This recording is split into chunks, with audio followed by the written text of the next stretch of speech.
Welcome to then class 98। हम लोग पढ़े हाई स्कूल प्राथमिक गणित भाग 1 वर्णों के लिए प्रश्नावली 10 को सॉल्व कर रहे हैं और इसमें 22 नंबर क्वेश्चन तक सॉल्व कर चुके हैं। 23 नंबर क्वेश्चन देखते हैं। दो त्रिभुज ABC और DBC और DBC एक ही आधार BC के विपरीत पार्श्व में स्थित है, एक ऊपर है तो एक नीचे है, और एरिया ऑफ दिया है कि त्रिभुज ABC बराबर है एरिया ऑफ त्रिभुज DBC के। सिद्ध करें कि BC जो है रेखाखंड AD को समद्विभाजित करता है। यह आपका 23 नंबर क्वेश्चन है। दिया हुआ है कि एरिया ऑफ त्रिभुज ABC बराबर है एरिया ऑफ त्रिभुज DBC के। सिद्ध करना है AO बराबर OD, यही सिद्ध करना है। सिद्ध करना है कि BC रेखाखंड जो है AD को समद्विभाजित करता है, अर्थात AO बराबर AD। तो यहाँ पर लिखेंगे चूँकि एरिया ऑफ त्रिभुज ABC बराबर है एरिया ऑफ त्रिभुज DBC, तो त्रिभुज के क्षेत्रफल क्या होता है, 1/2 आधार गुना ऊंचाई होता है। तो 1/2 यहाँ पर रचना कर लेंगे, ठीक है, रचना लिखेंगे, रचना लिख लेंगे कि AE और DF जो है लंब डालेंगे। AE और DF जो है BC पर लंब शीर्ष लंब डालेंगे, ठीक है, शीर्ष लंब डालेंगे क्योंकि ऊंचाई प्राप्त करना है। तो AE और DF BC पर लंब डाल दिए तो ये हो जाएगा त्रिभुज ABC की ऊंचाई हो जाएगा। तो यहाँ पर हो जाएगा एरिया ऑफ त्रिभुज ABC क्या हो जाएगा, 1/2 आधार है ABC में, क्या है आधार BC है और ऊंचाई क्या हो जाएगा, ये शीर्ष लंब AE।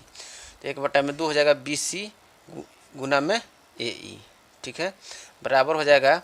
अब DBC में आ जाइए तो आधार तो एक ही है BC और ऊंचाई हो जाएगा DF, BC गुना DF। तो यहाँ पर सब कट गया, बच्चे क्या AE बराबर DF, ये आपका 1/2 BC 1/2 AE बराबर आ गया DF, ये मान लेते हैं फर्स्ट समीकरण। अब लिखेंगे अब त्रिभुज AEO, त्रिभुज AEO और त्रिभुज DFO में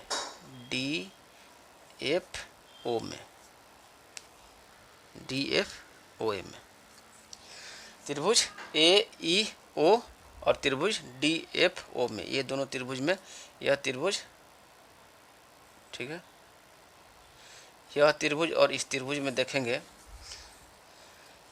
तो यहाँ पर लिखेंगे कोण जो है AEO, यहाँ पर शीर्ष लंब डाला गया है 90 डिग्री, भी यहाँ पर 90 डिग्री। तो कोण AEO एंगल जो है कोण एंगल AEO बराबर कोण DFO बराबर हो जाएगा 90 डिग्री। आपका हो जाएगा, ये क्या है, ये कोण है 90 डिग्री है, इसलिए बराबर है। इसके बाद है कोण, देखिए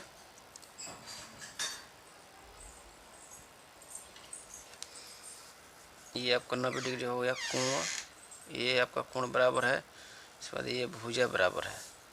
तो यहाँ पर 1 मिनट, इसको पहले नहीं लिखेंगे, पहले लिखेंगे दोनों ही त्रिभुज में कोण जो है AOE, ठीक है, त्रिभुज AEO में कोण AOE यह कोण बराबर हो गया, इस कोण का शीर्षाभिमुख कोण है, बराबर होगा कोण DOF के, बराबर होगा कोण DOF के, क्योंकि यह क्या है, शीर्षाभिमुख कोण है, शीर्षाभिमुख कोण होने के कारण यह दोनों कोण बराबर है, शीर्षाभिमुख कोण हो गया। इसके बाद अब ये लिखेंगे कोण AEO बराबर हो जाएगा कोण DFO बराबर 90 डिग्री। यह आपका हो गया, यह आपका कोण हो गया।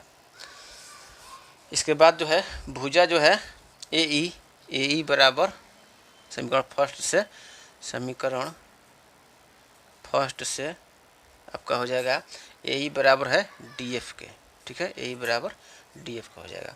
ये आपका हो जाएगा, ये आपका हो गया क्या, कोण हो गया, कोण हो गया, और ये आपका हो गया भुजा। तो लिखेंगे इसलिए कोण भुजा कोण भुजा हम लोग कोण कोणभुजा सड़क क्षमता कसौटी पढ़े थे, ठीक है। सड़क क्षमता उपप्रमेय या कसौटी, ऊपर में पढ़े थे कोण कोणभुजा सड़क क्षमता कसौटी AAS। यदि एक त्रिभुज के दो कोण और एक भुजा जो कोण के अंतरित न हो क्रमशः दूसरे त्रिभुज के संगत कोण और भुजा के बराबर होते त्रिभुज सर्वांगसम होते हैं। तो यहाँ पर लिख देंगे कोण कोणभुजा सर्वांगसमता कसौटी या ऊपर में सर्वांगसमता कसौटी से त्रिभुज जो है AEO, त्रिभुज AEO सर्वांगसम होगा त्रिभुज DFO के, ठीक है। त्रिभुज DFO के सर्वांगसम होगा। तो इसलिए अब सर्वांगसम त्रिभुज के संगत भुजा और संगत कोण बराबर होते हैं। CPCT रूल से आपका हो जाएगा AO बराबर क्या हो जाएगा OD, इसलिए AO बराबर OD। त्रिभुज AEO में AO है और त्रिभुज DFO में OD है। तो सर्वांगसम त्रिभुज की संगत भुजा बराबर होती है, यह क्यों हो जाएगा CPCT रूल, ठीक है। यहाँ पर शॉर्ट में लिख दें corresponding part of congruence triangle सर्वांगसम त्रिभुज की संगत भुजा है, इसलिए AO बराबर OD, यही हमको सिद्ध करना था। तो आपका ये सिद्ध हो गया, सिद्ध हुआ, ठीक है। यहाँ पर कौन सा सर्वांगसमता कंडीशन लगेगा, कोण कोणभुजा सर्वांगसमता कसौटी, ठीक है। किताब में पता नहीं ASA रूल दिया है, ASA, अब पता नहीं ASA किधर लग रहा है, हमको तो लग रहा है ये कोण कोणभुजा सर्वांगसमता कसौटी ही यहाँ पर लागू होगा, ठीक है। और कोण कोणभुजा सर्वांगसमता परमेय से उपप्रमेय से त्रिभुज AEO सर्वांगसम हो जाएगा त्रिभुज DFO के, AEO सर्वांगसम हो जाएगा DFO के, और इसलिए AO बराबर OD है, यही सिद्ध करना था।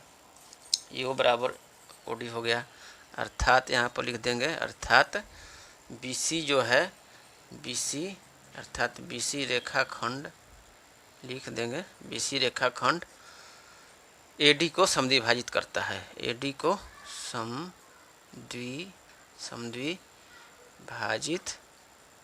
समद्विभाजित करता है, ठीक है। तो 23 क्वेश्चन हम लोग सॉल्व कर लिए इस क्लास में, क्वेश्चन नंबर 23 सॉल्व कर लिए। अब अगले क्लास में 24 से आगे पढ़ेंगे, ठीक है। तब तक के लिए धन्यवाद।